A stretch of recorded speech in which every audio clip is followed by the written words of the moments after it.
Top of the morning, Dan and Amy, and we return to the Rittenhouse case with closing arguments scheduled for today. A verdict could come, who knows, sometime this week possibly. And what that will mean for Kenosha and how it will be covered, probably as poorly as it was the first time around with the burning down of Kenosha that provided the backdrop of this of these events that put Rittenhouse on trial for murder. And I blame Governor Evers. He could have sent out the National Guard a lot earlier, and he didn't. He waited until the civil unrest happened, until the businesses mostly were burned down, and then he sent them in. And combined with the coverage throughout the trial, as we have been noting over the last week and a half or so. For more on the topic, pleased to be joined by George Parry. He's a former federal and state prosecutor, regular contributor to the American Spectator, and blogs at knowledgeisgood.net. George, thanks for joining us again. Appreciate it. Well, good morning. Glad to be with you. So the government's argument in the Rittenhouse case is he shouldn't have been there. He had seen one too many Charles Bronson movies, and this was some sort of vigilante gone wrong, and thus the need to hold him to account for a capital crime.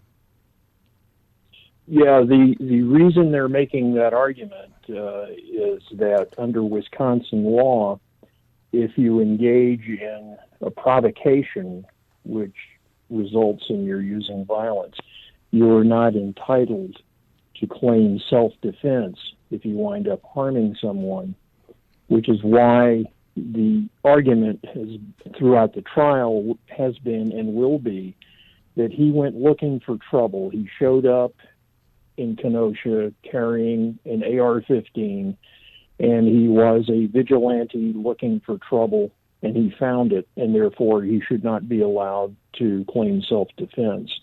And the flip side of that is that the evidence indicates that, in fact, he was not there to make trouble. He was there to try and protect people, and the so-called provocation had nothing to do with what happened. He was being chased down. He was retreating from the people who were trying to kill him at the time that he wound up shooting them. So the evidence clearly indicates a case of self-defense. And this is one of those situations where the media narrative has collided with reality yet again. And the evidence in the case, I believe, is just overwhelming that at the times when he pulled the trigger, Mr. Rittenhouse was defending his life.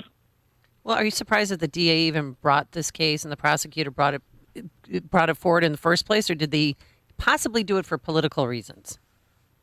Well, after looking at these two stumble bums, I'm not at all surprised that they brought the charges because it's clearly a political prosecution. And look, the two prosecutors have just covered themselves in shame, not only in bringing the charges, but the manner in which they have gone about trying to prove guilt. I mean, their behavior has been ridiculous. And the fact that the judge has yelled at them on occasion should come as no surprise to anyone. And, of course, the left is now saying that this judge is in the tank for Rittenhouse, and if Rittenhouse gets up, it's the judge's fault. And, once again, justice is being denied. I can tell you, based on my 50 years of trying cases, the behavior of this judge is nothing unusual. And given the amount of misconduct by these prosecutors, they've gotten off lightly in terms of the yelling and screaming department. Well, okay, George, but how do you explain he has a Lee Greenwood song as the ringtone of his cell phone? I mean, that he should have recused himself after that, right? Yeah. Clearly, the guy is a crypto white supremacist. Right. CNN was saying that he's trying out to be a judge, and to work for Fox News Channel. Like, he's trying to replace Judge Judy. Yeah, right. Or Judge Judy. Yeah. I'll tell you the guy who's auditioning for CNN. It's this guy, the prosecutor I can't think. Oh, Binger. Binger. Yeah, Thomas. Binger. Yeah. Binger is auditioning for his next gig, which is to be a legal analyst on CNN. And I predict he would be hired in a minute if he ever quit his job with the prosecutor's office. Well, I'll tell you, the one thing the media has done, I mean, borrowing from an old maxim, is if the facts aren't, or if the facts are with you, argue the facts. If the law is with you, argue the law. If neither is with you, attack your opponent. Well, since they have neither the facts or the law, they've done a great job attacking their opponent. So Kyle Rittenhouse pictured with Proud Boys, Kyle Rittenhouse this, Kyle Rittenhouse that. This is the kind of kid Kyle Rittenhouse is. He once got in a scrum in a parking lot that included girls. And then it's the same thing with the judge. The judge has, a Lee Greenwood song from 40 years ago that Reagan used, but also Trump used. So, that's a dog whistle. Now you know who that judge is. You know everything about that judge from that cell phone ringtone. The more ridiculous the attempts at character assassination by the media, the better as far as their viewers are concerned.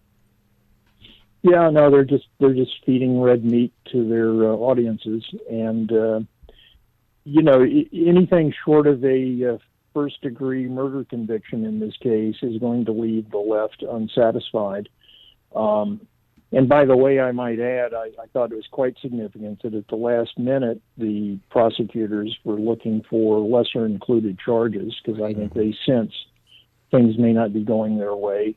And they're hoping, at the very least, that they could get some kind of compromise verdict out of that jury. But look, never, ever predict what a jury is going to do because you have no idea what's going to happen once they get inside that jury room and start deliberating. Well, one of the other things that's unusual in a high-profile case, particularly in a relatively small venue, as compared to a major metropolis, is the complete absence of the Kenosha DA, Michael Gravely. Where's he been?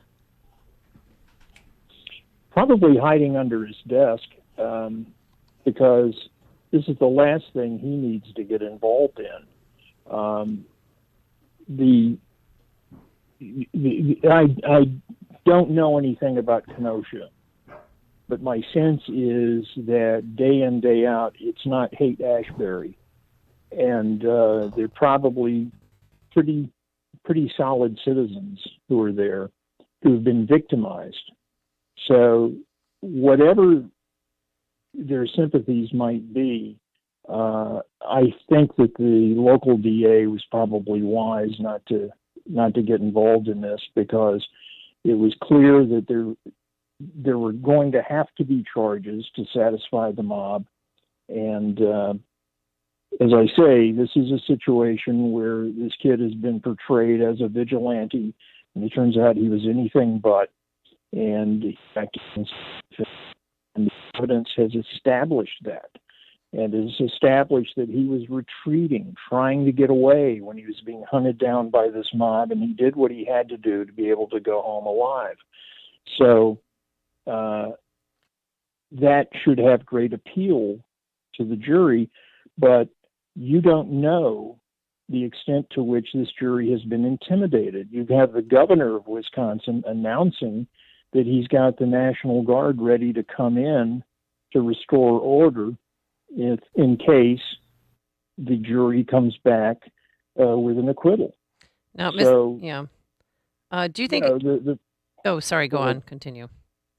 I was just going to say the governor's put his finger on the scale to try and tip it in favor of the prosecution, and so there's a lot at work here that's against Rittenhouse in terms not only of the media, but now with the governor weighing in and the threat of violence across the country, which seems to be a recognized feature of our court system now. I mean, look at the Chauvin case, and now we have the Rittenhouse case. If the jury comes back the wrong way, everybody's going to have to endure rioting and more looting and burning. What did you think of the decision by the defense attorney to put Kyle Rittenhouse on the stand to testify? And how do you think he did? Well, it's always been my rule that if at all possible, especially in a case where the charge is murder, if at all possible, the jury wants to hear from the defendant, and you really need to put the defendant on the stand. I thought the young man did all right. I could have done without the crying, but for heaven's sake, he's 17 years old at the time, and he thought he was going to die. And understand, too, the enormous pressure that he has been under throughout this thing. The process is the punishment. Regardless of what happens with the verdict, even if he's acquitted, this kid has been put through the ringer by the system. So for him to break down on the stand, recognizing, here's the moment when I get to at last tell my side of the story, yeah, I could understand a kid like that, starting to blubber. It's a bad look, but it's perfectly understandable. And I thought he did well once he got past the crying. I thought he did very well on the stand, and I thought it was a good move to put him up there because the jury wants to hear, hey, why did you do this? And I thought he gave a very good explanation as to why he did what he did. He is George Parry, former federal and state prosecutor, regular contributor to the American Spectator, and he blogs at knowledgeisgood.net. George, thanks as always for joining us. Appreciate your insights. Glad to be with you. Thank you. And he joined us on our turnkey.pro answer line. Before you see it on TV, share it on Facebook, or read about it in the paper, hear it here first. This is Chicago's Morning Answer on AM 560. The Answer. The Lou Dobbs Financial Report is brought to you by Signature Bank, helping local businesses succeed. Visit signaturebank.bank for your commercial banking needs. I'm Lou Dobbs. Consumer confidence about the economy at the lowest level in a decade. 2 million home testing kits for a China virus are recalled, and a museum strike in Boston. Those stories next. So right now may be the perfect time for you to rethink how you pay for health care. And here's why. Not only is it time for open enrollment for a lot of people, it's also when you can join MediShare and save even more than